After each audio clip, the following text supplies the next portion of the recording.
But first, let's bring in our market panel, Bespoke Investment Group co-founder Paul Hickey and Jefferies chief market strategist and CNBC contributor David Zervos. Guys, welcome. Happy Monday. So, David, another start to another month and another market freakout. Is this par for the course in the last 40 days before an election? I think so, John. I think we should expect a fair amount of volatility going into November 5th. And I think geopolitics are always going to be on our radar. Everything's elevated, whether it's Russia, Ukraine, whether it's what's going on in the Middle East. Certainly, China's caught everybody's eye. That's not a geopolitical story, but certainly an economic story. So we have to be on watch. And, John, for me, this is why we advocate risk parity trades. It helps us sleep better at night. We have our leveraged fixed income portfolio that we feel very good about, which averages a sort of 3 to 3.5% yield.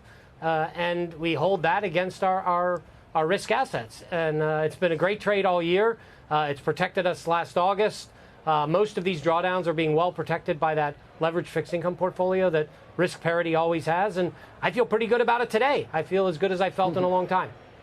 Well, okay, we got a sense of your defense, David. So, Paul, this is an expensive market that seems to expect a soft landing, but there seem to be more potential jump scares, perhaps, in October, not counting Halloween, than usual. We're looking at the Middle East and the election in general. How do you protect yourself while remaining positive?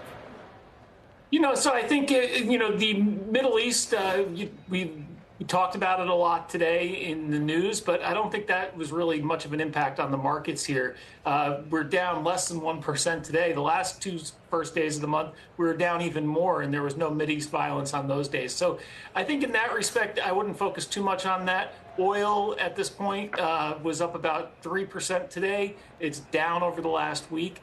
As far as the broader market is concerned, I think investors, you just want to continue to play on this theme that we've been talking about for months now, and that's broadening out of the market, the S&P 493, and not necessarily some of the the mega caps here, and more focus on individual stock stories and sectors that are out of favor. You've grown into earnings season. Analysts have been lowering forecasts on stocks in the industrial sector and the materials sector, and typically when you have that low bar for estimates, the companies tend to do well during the earnings season. So overall, there's going to be some bumps in the road with earnings season coming up, but I think overall there's still plenty to be positive about in this market. Okay. David, I do want to go back to geopolitics. And yes, we've got this port strike. And I realize both of these events, these news events as they've been playing out today, have been arguably pretty well telegraphed. Known risks here, at least in the near term. But when we talk about conflict, we're talking about a dynamic that can become very inflationary very quickly. When we're talking about something like a prolonged port strike, if that were to happen, you're talking about supply chain dynamics that could become inflationary very quickly. So at what point do those risks become real to the market? I think on the same vein, you can also say that they become suppressors of global aggregate demand, Morgan. And the Fed is going to look at that suppression of global aggregate demand in the same way that it looks as maybe a temporary spike in prices due to supply chain disruptions.